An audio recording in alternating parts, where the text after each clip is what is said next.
I wanted to introduce you to my friend Wilson. He has become a really good friend over this past couple of weeks. Wilson and I have been talking about self-control and what he needs to do in order to have it. So since he has been home from school and he has had different routines, and he now has breakfast and lunch at home, and breakfast and lunch at home tastes different. It tastes different than what it does at school. And so he's just not used to it. And Wilson told me that he feels trapped. He feels trapped at home. And I told him that I'm kind of feeling a little trapped too. So Wilson told me that when he feels trapped, he feels like his body is out of control. Like he's been all over the place. He's been jumping and rolling and all of this stuff, and he's been getting into trouble. So I told him that I was kind of feeling that way too. And the other day he was actually bouncing so high. He bounced so high that it hit the ceiling fan. And then when he hit the ceiling fan, he bounced over and he hit the TV screen. And then he jumped up on the couch and he started bouncing on the couch. And then he started jumping on the table. And he was like from one side of the room to the next, and over and up and down and all around. And I had to stop him. And I had to set him down, and we had a conversation. And so in our conversation, we talked about what Wilson was feeling. He was having a lot of fun. The thing is, it's so much fun to jump. It's so much fun to bounce extremely high and see how high we can go. And then fall right back down to the ground, and then boom, back up again. He loves it so much, and it just makes him feel so good. But I told Wilson, I said, Wilson, we have to practice some self-control. And he was like, but Shelli, I feel good when I'm bouncing. I feel good when I'm up in the air and I'm going this way and that way and all around. I said, okay, Wilson, let's talk about this. We started talking about what it feels like when you feel trapped. Adults feel this way too.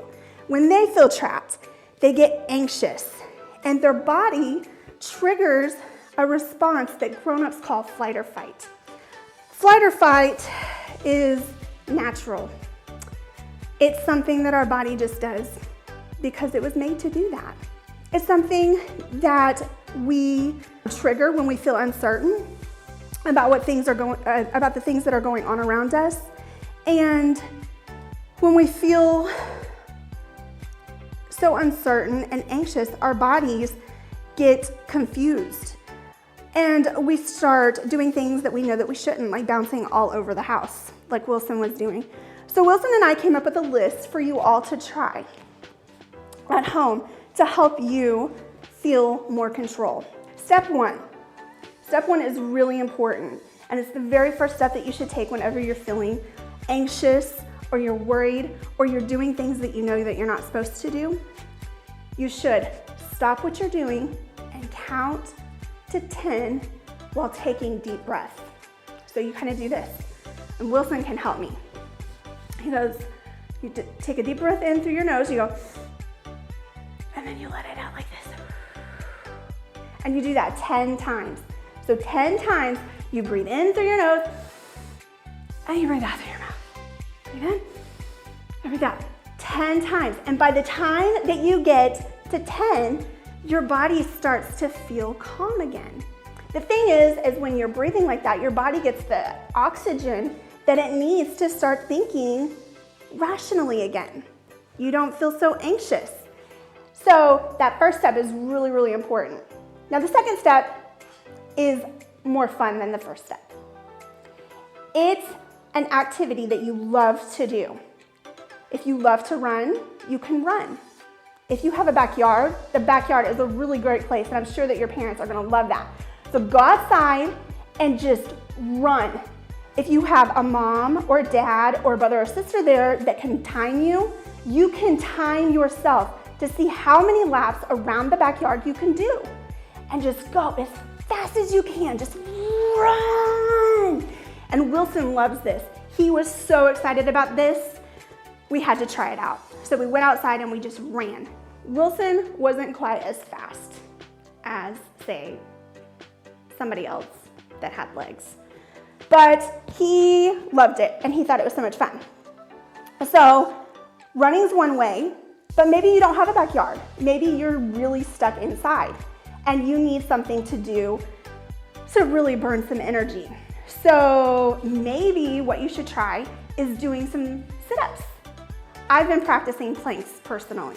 I'm not very good at them and it wears me out super fast, so it works. It's what it's supposed to do. You're supposed to feel worn out after these activities. But if you don't like to do planks, you can do sit-ups. And you can do the same thing. You can grab a timer and have somebody time you, and then just do as many sit-ups as you possibly can. Just go, go, go, go, go, go, go. And then when you stop, take a deep breath. And your body is already gonna start feeling relaxed. It's not gonna feel so anxious anymore.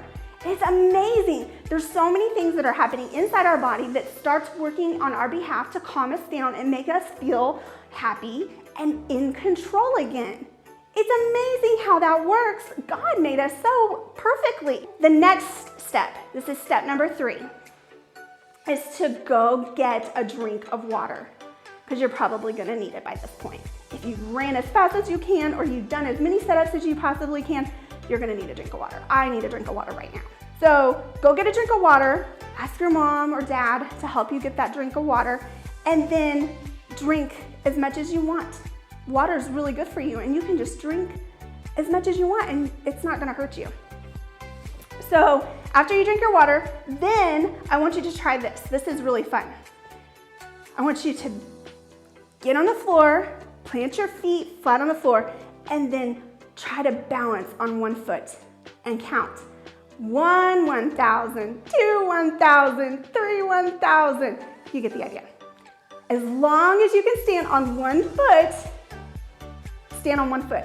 And then when you start to feel yourself start to fall over, then stop. Grab both of your feet, plant them both back on the floor, and then try the other foot. You can't just do one foot. That's a rule. You have to do both feet because you don't want to leave one left out.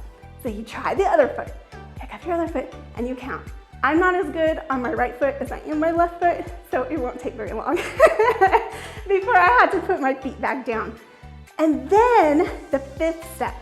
Now this is super fun, and this is the very last step, and it's my favorite one of all. It's make a fort. I know forts are so much fun. We used to make forts when I was a kid. We would grab all of the kitchen chairs from the kitchen and we would bring them into the living room because there was more room in the living room than there was in the kitchen. And so we would bring all of the chairs in there and then we would throw a big sheet over the top of the chairs. And then we would grab our flashlights and we would grab our fun toys and our favorite books and we would come into the fort and we would hang out and we would talk and we would tell stories and we would just have so much fun. But we had to be calm because if we were too loud, the tent would fall down and we would have to get out and make it all over again. It was really frustrating. And sometimes we did have to get out and remake it because, you know, you gotta do what you gotta do. And you just have so much fun when you're in there. Now here's a rule, and I wanna tell you this is really important. When you go inside your fort, I want you to practice some different ways of sitting in your fort. Now these are really good because this is gonna help you feel relaxed. One way you can sit in the fort is on your belly. Like just laying on the floor on your belly. Stretch out your arms as far as you can, stretch out your legs as far as you can, and just lay on your bellies. If you want, you can practice your Superman poses.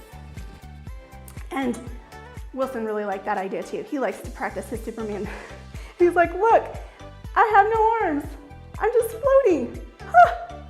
Anyways, he loves doing the Superman pose. But then, if you don't like doing the Superman pose or you start to feel like your belly needs a break, then you can sit on your knees. Now there's 2 ways of kneeling. There's a half kneel and there's a whole kneel. The whole kneel is when you're sitting on your legs. But a half kneel is when you're just sitting straight up just on your knees. So tall kneel, half kneel. And then if those 2 ways become really tiring, because sometimes it does get tiring because you're using all of your muscles in the trunk to sit that way, So if your body starts to feel tired and you need to relax, go ahead and sit crisscross applesauce. That will help you relax, and it'll still help your body have some exercise so it's feeling more calm too. Those are really fun ways to sit in your fort, and they're also gonna help you calm while you're sitting there. So that's really cool. It's like bonus. So step number 7, this is the last step, and it's probably one of the more important steps. It's more for your mom than it is for you, but this is important. When you are done with your forts, don't forget to clean up.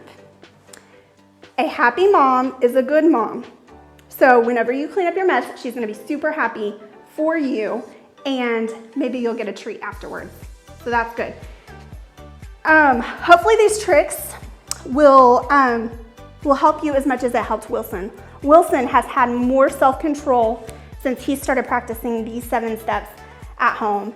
And you know what? I'm happier and he's happier too. See his smile? He's even showing some teeth.